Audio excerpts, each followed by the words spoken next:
അതിന് കഴിഞ്ഞ ഏതാണ്ട് ഒരാഴ്ചയിലധികമായി കെ എസ് യു വിദ്യാർത്ഥി പ്രസ്ഥാനത്തിലെ ഒരു ഏതാണ്ട് മൂന്ന് പേരോ 4 പേരോ ഉണ്ടെന്ന് തോന്നുന്നു. എണ്ണം നമുക്ക് കറക്റ്റ് അറിയില്ല. അതിൽ 3 പേരെന്തെങ്കിലും വെക്കാം. അവരെ അറസ്റ്റ് ചെയ്തിരുന്നു.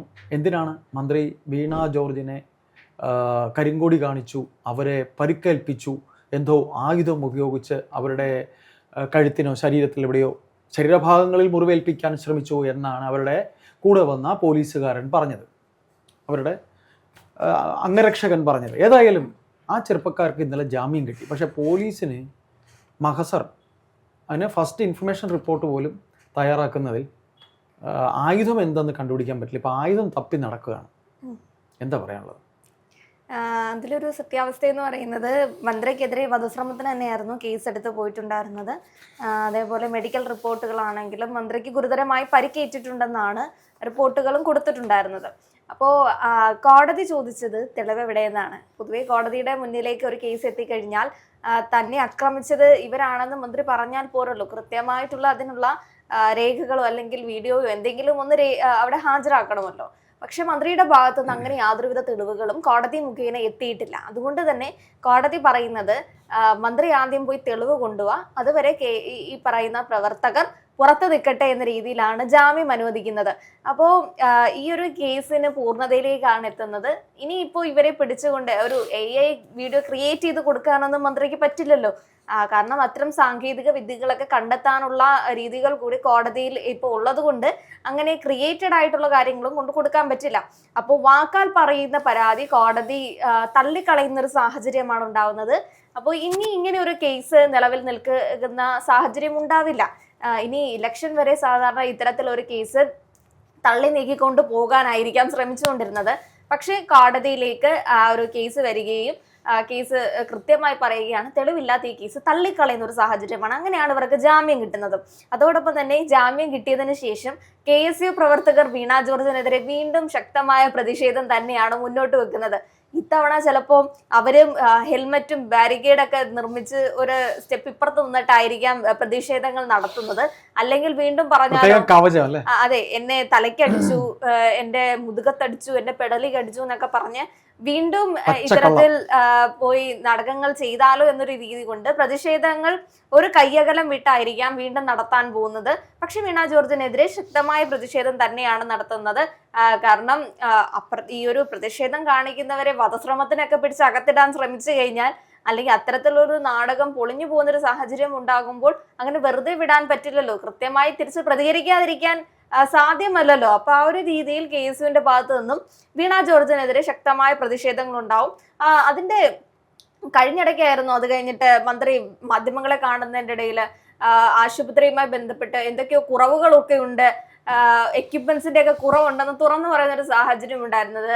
എന്ത് പറ്റി, വെളിപാട് വല്ലതും ഉണ്ടായതായിരിക്കാം. സാധാരണ അങ്ങനെ സ്വന്തം മേഖലയുമായി ബന്ധപ്പെട്ട കുറവുകൾ അങ്ങനെ പറയാറില്ല. അല്ലെങ്കിൽ അത് ആരോഗ്യമന്ത്രിയിലേക്ക് ചൂണ്ടും എന്നുള്ളൊരു ബോധമില്ലാത്തത് കൊണ്ടാണോ എന്നറിയില്ല. മരുന്നില്ലാത്തതും എക്യുപ്മെന്റ്സ് ഇല്ലാത്തതും ചികിത്സാ പിഴവും ഒന്നും ആരോഗ്യ മന്ത്രാലയത്തിന്റെ കീഴിൽ പെടുന്നതല്ല എന്ന് തന്നെയാണ് മന്ത്രി ഇപ്പോഴും പറയുന്നത്. അതൊക്കെ പുറത്തുനിന്ന് എവിടുന്നെങ്കിലും വേറെ ആരെങ്കിലും ആയിരിക്കാം ഇതിന്റെയൊക്കെ ചുമതല ഉള്ളത്. ആരോഗ്യമന്ത്രിക്ക് ഇത്തരം ചുമതലകളൊന്നും കൊടുത്തിട്ടുണ്ടാവുമെന്ന് തോന്നുന്നില്ല.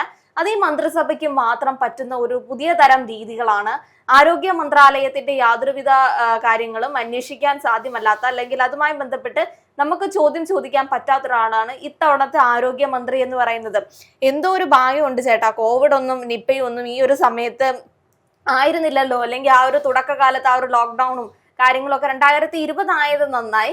ഈ ഒരു സമയത്തായിരുന്നെങ്കിൽ നമ്മൾ ഏത് മന്ത്രിയോട് പോയി ചോദിച്ചേനെ ഈ കാര്യത്തെ പറ്റി. ഈ മന്ത്രിക്ക് ഇതിനെ പറ്റിയിട്ടൊന്നും സംസാരിക്കാൻ താല്പര്യമില്ല. ആകെയുള്ള ഒരു രീതി എന്ന് പറഞ്ഞാൽ ആരെങ്കിലും പ്രതിഷേധവുമായി കൊണ്ടുവന്ന് കത്രികയും ഇത്തരത്തിൽ കണ്ണു ചൂഴ്ന്നെടുക്കുന്ന കാര്യങ്ങളൊക്കെ ചോദ്യം ചെയ്ത് ചെന്ന് കഴിഞ്ഞാൽ, നിങ്ങൾ എന്നെ ഉപദ്രവിച്ചു എന്ന രീതിയിൽ നിങ്ങൾക്കെതിരെ ഞാൻ വധശ്രമത്തിന് കേസ് കൊടുക്കുകയും ചെയ്യും. പറ്റുമെങ്കിൽ ഈ രീതിയിൽ റെക്കോർഡുകൾക്കായി ഞാൻ പോയി ആശുപത്രിയിൽ അഡ്മിറ്റ് ആവുകയും അതിനുശേഷം സൂപ്പർ വുമനെ പോലെ 2 ദിവസം കഴിഞ്ഞ് ഞാൻ എല്ലാ പൊതുയിടങ്ങളിൽ പ്രത്യക്ഷപ്പെടുകയൊക്കെ ചെയ്യുന്നൊരു രീതിയിലേക്കാണ്. അതാണ് ഞങ്ങളുടെ മന്ത്രാലയത്തിന്റെ ഒരു പ്രത്യേകത എന്ന് പറയുന്നത്. അല്ലെങ്കിൽ ഇത്രത്തോളം ഒരു വേദനയൊക്കെ സഹിക്കുന്ന ഒരാളെ സംബന്ധിച്ച് അത്യാവശ്യം ഒരു റെസ്റ്റിംഗിലും നമ്മൾ വിചാരിക്കും. ഇപ്പോൾ ഉളുക്കിന്റെ അതൊക്കെ എടുത്ത് മാറ്റിയിട്ടൊക്കെ ഉണ്ട്, വലിയ പരിക്കുകളൊന്നും. കോളറുകളൊക്കെ മാറ്റിയിട്ടുണ്ട്.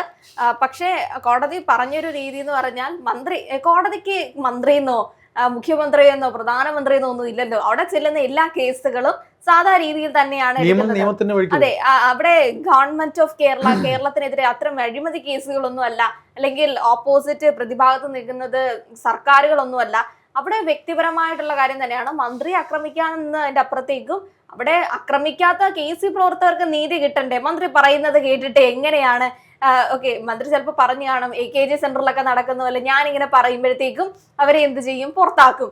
അതേപോലെ എനിക്കിഷ്ടമല്ലാത്ത ആൾക്കാരൊക്കെ ജയിലിൽ കിടക്കുക, അല്ലെങ്കിൽ അവരിന് സുഖമായി ജീവിക്കേണ്ട. ഇനി എനിക്കെതിരെ ആരെങ്കിലും ശബ്ദം ഉയർത്തി കഴിഞ്ഞാൽ അവനൊക്കെ ശബ്ദം ഉയർത്താത്ത രീതിയിൽ ഞാൻ പൂട്ടും.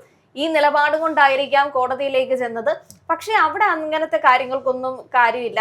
നിങ്ങൾ പറഞ്ഞതുകൊണ്ട്, അല്ലെങ്കിൽ കഴുത്തിൽ കോളറിട്ട് വന്നതുകൊണ്ട് ഇത് ശരിക്കും പെടല് വെട്ടിയത് തന്നെയാണെന്നൊക്കെ പറഞ്ഞു കഴിഞ്ഞാലും വെട്ടാനുള്ള കാരണം അവരാണോ എന്നുള്ളത് നിങ്ങൾ തെളിയിച്ച് കാണിച്ചാൽ മാത്രം നമുക്ക് അകത്തിടാൻ പറ്റും. അല്ലാതെ ഇത് നിങ്ങളുടെ പാർട്ടി ഓഫീസ് ഒന്നും അല്ലല്ലോ. പറയുമ്പോഴത്തേക്കും പിടിച്ചകത്തിടാനും വധശ്രമത്തിനാണെന്നൊക്കെ പറയുമ്പോഴത്തേക്കും അങ്ങനെ അങ്ങ് ചെയ്തു വിടാനും.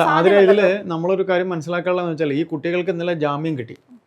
അപ്പോൾ KSUവിൻ്റെ വൈസ് പ്രസിഡന്റ് ഷമാസ് എൻ്റെ ഒരു സുഹൃത്താണ്. നമ്മുടെ ടോക്കിലൊക്കെ നമ്മൾ വിളിക്കുന്ന ഒരു യുവാവാണ്, അറിയാം നിങ്ങൾക്ക്. അദ്ദേഹം സ്ഥാനാർത്ഥിയാകാൻ പോകുന്നുണ്ട്. അപ്പോൾ അദ്ദേഹത്തിന് ഞാൻ കഴിഞ്ഞ ദിവസം വിളിച്ചപ്പോൾ പറഞ്ഞു ബോധപൂർവം കേസ് നീട്ടിവെക്കാൻ ശ്രമിക്കുന്നുണ്ടെന്ന് പറഞ്ഞു. കഴിഞ്ഞ ഒരാഴ്ചയ്ക്ക് മുന്നേ ജാമ്യം കിട്ടേണ്ടതാണ്. അതായത് ഇവരെ അറസ്റ്റ് ചെയ്ത് കൊണ്ടുപോകുന്നത് ഒരു വെള്ളിയാഴ്ചയോ മറ്റോ ആണ്. അപ്പോൾ അറിയാമല്ലോ, പിന്നെ കോടതി പിന്നെ ശനിയും ഞായറും ഒക്കെ ഇല്ലല്ലോ. എന്നിട്ടും ഇതിൽ ഈ പറയുന്ന രീതിയിൽ ഒരു ലൂപ്പ് ഹോൾ കണ്ടുപിടിക്കാൻ പറ്റിയിട്ടില്ല.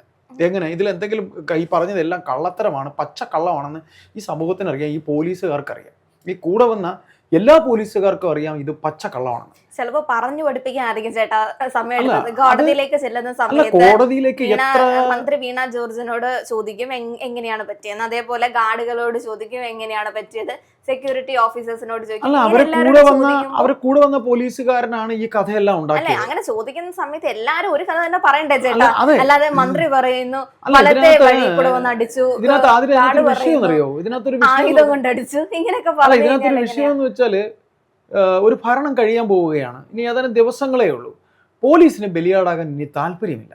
അതാണ് ഇതിനകത്ത് സത്യം. പോലീസിന് ബലിയാടാകാൻ പോലീസ് കാലം മാറിയത് കൊണ്ടാണോ? പോലീസ് അങ്ങനല്ല.